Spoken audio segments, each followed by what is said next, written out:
Ting ting ting ting ting ting ting. Hop. Budaya kerja. Bagaimana menciptakan situasi kerja yang kreatif, solutif dan inovatif? Kalau emang keinginannya menciptakan situasi kerja yang kreatif, solutif dan inovatif, berarti perusahaan kamu perusahaan masa depan gitu ya. Kumpulkan orang-orang yang terbuka. Lu butuh orang-orang yang terbuka. Karena ada orang yang terbuka, ada yang enggak. Itu masalahnya gitu. Ada yang basically orang dibesarkan sama orang tuanya itu nggak terbuka. Mungkin orang tuanya nggak terbuka, makanya anaknya jadi tumbuh nggak terbuka juga. Lu harus cari orang yang terbuka. Karena kalau udah ngomongin kreatif, solutif, inovatif, ini butuh orang yang terbuka. Jadi kumpulin orang-orang yang terbuka. Lalu keluarkan orang-orang yang sulit berubah. It pays, man. Sulit kadang-kadang ngeluarin orang yang sulit terbuka karena lu udah deket lah, karena saudara lah, karena apa. Problem tapi gitu loh, masalahnya inovasi itu bukan dikekang oleh cara berpikir yang kolot. Inovasi itu dikasih framework biar nggak acak-acakan arahnya, tapi bukan dikekang oleh pemikiran kolot gitu. Framework yang bisa membuat inovasi akhirnya jadi solusi yang inovatif gitu kan. Jadi nomor 1, 2 sama 2 itu ya udah cari orang yang terbuka, pastikan, lalu orang-orang yang kolot keluarin. Orang-orang yang gak mau berubah, keluarin. Atau keep secukupnya aja. Untuk di departemen-departemen yang butuh begitu atau fungsi-fungsi tertentu lah, penyeimbang gitu ya. Mencari orang yang terbuka, gampang. Ada banyak psikolog di Indonesia, pergunakanlah jasa-jasa psikolog. Gue suka bingung sama lu yang punya tim gitu ya. Kenapa sih suka gak mau belajar tentang assessment psikologi atau ngobrol dengan psikolog? Ngobrol dong. Mereka tuh sekolah lama banget untuk belajar melihat potensi, belajar membedakan orang, belajar melihat potensi konflik, belajar untuk manajemen resources, terutama resources orang, resources paling penting di perusahaan gitu. Nah, setelah lu buat si proporsinya ini cukup baik, artinya lu punya, kalau lu adalah perusahaan yang baru, memang harus lebih banyak orang-orang yang tukang ngegas, orang-orang yang berani berpikir terbuka, mencoba sesuatu yang baru tanpa takut gagal gitu. Itu proporsinya harus lebih banyak. Walaupun nanti lu harus mulai masukin orang-orang yang agak banyak hitungan gitu ya. Kak, kita mau iterasi ini. Tar dulu. Wah, yang agak skeptik dikit itu mulai harus dimasukin along the way. Sampai suatu saat mungkin ketika ya ditor saja. Kalau dipikir-pikir sekarang ya kayaknya jumlah orang-orang yang berpikir terbukanya udah lebih sedikit sebenarnya dibandingkan orang-orang yang sekarang lagi membuat sistemnya gitu. Tapi kultur terbukanya tetap dipertahankan sama kita. Nah, gimana caranya biar punya kultur yang terbuka, tapi juga nggak mencoba segala sesuatu tanpa pertimbangan-pertimbangan logis. Kalau menurut gue satu sih sebenarnya datanya dulu. Usahakan di perusahaan lu semua pembuatan keputusan itu ada basis datanya. Gue tidak mengatakan bahwa segala sesuatu harus terukur, bahwa semua keputusan itu harus berdasarkan data dan meninggalkan intuisi. Enggak, gue nggak ngomong seperti itu. Tapi untuk mencegah debat-debat kusir yang panjang, udahlah panjang, nggak bermanfaat, salah pula di ujungnya gitu, lu butuh transparansi data. Bahwa semua orang ketika berdebat, semua orang ketika mau melakukan iterasi, semua orang ketika memiliki ide, dia datang bawa data pendukungnya. Oke? Clear ya? Jadi mau apapun, mau idenya mau loncat kemanapun, ada data pendukungnya atau tidak. Karena ketika kita berdebat, kita berdiskusi gitu, koridor diskusi kita tuh jadinya, koridor diskusi itu adalah si data-data tersebut. Bahwa berpikir kreatif itu loncat-loncat, begitu-begitu, mungkin agak begitu-begitu naik turun dan segala macam. Tapi yang penting ada koridornya gitu. Koridornya udah bener. Koridor itu yang diberikan oleh data-data itu. Jadi pastikan semua data-data terukur dan kultur membaca data dan kultur presenting data itu semua orang bisa. Dan itu nggak gampang loh. Ada bukunya Storytelling with Data, silahkan cari bukunya. Di sini sangat disarankan baca buku itu karena kenapa? Karena seringkali kita juga kalau data tidak bisa menjadi cerita, ya percuma gitu. Gimana menjadi insight kalau seandainya kita tidak bisa men-storytellingkan data tersebut dalam konteksnya.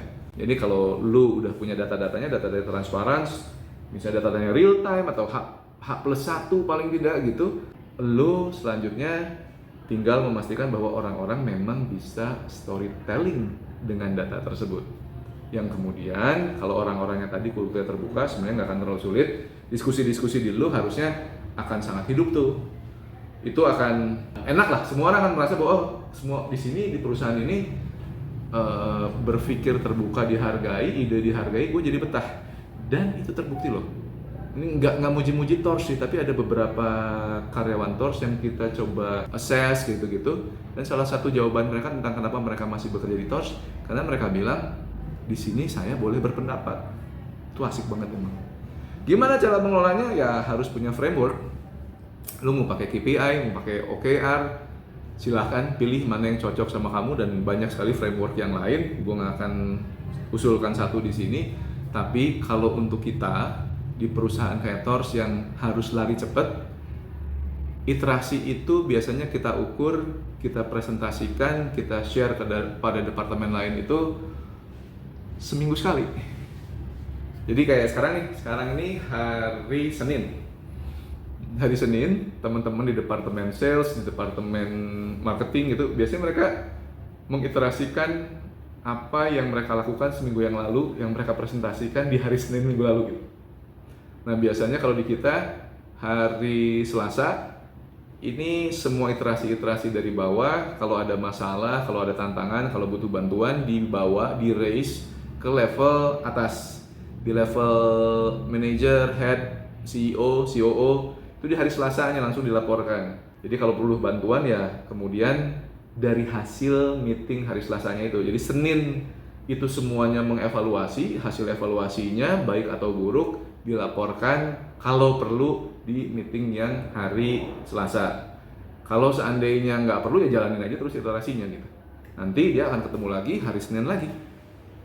Lalu hari Senin lagi mereportkan lagi. Lalu hari Senin lagi. Kalau menurut gua kenapa harus mingguan? Karena sebenarnya iterasi kalau terlalu panjang jadi nggak efektif gitu.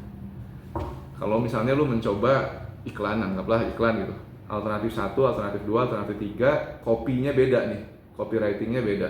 Ini kan cuma butuh sekitar 3-4 hari juga di digital platform iklan udah ketahuan, bisa direportkan di hari ke-7 gitu. Oh hasilnya gini, oke, yang bener A dari A, B, C misalnya, yang A sama yang C gagal nih, yang B bagus, yang B teruskan, yang ini matikan, yang B buat alternatif B aksen, B double aksen, B triple aksen, misalnya gitu kan. Buat lagi cabangnya, iterasi lagi yang lebih fokus, yang lebih bagus, sehingga hasilnya lebih baik. Nah, mungkin selain itu penting juga yang kalau di kita sih dilakukan ada penghargaan. Ada penghargaan bagi orang-orang yang punya iterasi-iterasi yang kecil-kecil, yang kadang-kadang kita nyebutnya small wins gitu ya, kemenangan-kemenangan kecil. Karena kan kalau bonus tahunan ya tahunan gitu ya. Kadang ada juga penghargaan, ada yang bulanan, ada yang kuartalan gitu ya. Tapi sekecil apapun sebuah pencapaian yang bagus, sebenarnya rayakan. Entah itu mau dikasih voucher minimarket gitu ya, suruh belanja, atau kalau di sini suka ada departemen-departemen yang berhasil terus beli pizza, dimakan pizzanya bareng-bareng gitu. Karena kita rayakan keberhasilannya kita bersama-sama biar orang lain jadi tahu sekantor gitu. Oh gila si salesnya Shopee berhasil gini-gini, semua orang jadi ikut semangat gitu ya. Jadi nggak cuman orangnya merasa dihargain, tapi actually semua orang mengetahui keberhasilannya orang-orang ini. Dan orang-orang yang tadi merayakan keberhasilannya dia gitu ya, keberhasilannya dia itu jadi kelihatan sama siapa? Terutama sama atasan di atas atasannya gitu. Kenapa? Karena kan kalau walaupun kita punya assessment per kuartal, per tahun terhadap prestasi orang gitu, tapi kadang-kadang CEO, COO, CFO atau CC lain itu butuh tahu orang mana yang pintar dan oh si itu yang jagoannya. Kelihatan pada saat perayaannya aja gitu. Oh si ini tuh ternyata berhasil ini. Oh luar biasa. Tandain, coba gue mau mentorin dia gitu. Hal-hal kayak gitu bisa menggunakan perayaan-perayaan, celebrations sebagai momentum, sebagai window display orang mana yang bagus, mana yang biasa aja nggak pernah berhasil. Oke gitu kali, mudah-mudahan ngebantu teman-teman semua. Kalau ada pengalaman teman-teman yang lain untuk urusan ini, share sama kita dong, tulis di komentar, atau kalau ada beda pendapat, tulis biar lebih ramai lagi. atau kalau mau sharing ilmu, boleh bilang, nanti gue undang ke sini. Kita ngobrol. Terima kasih. Assalamualaikum warahmatullahi wabarakatuh.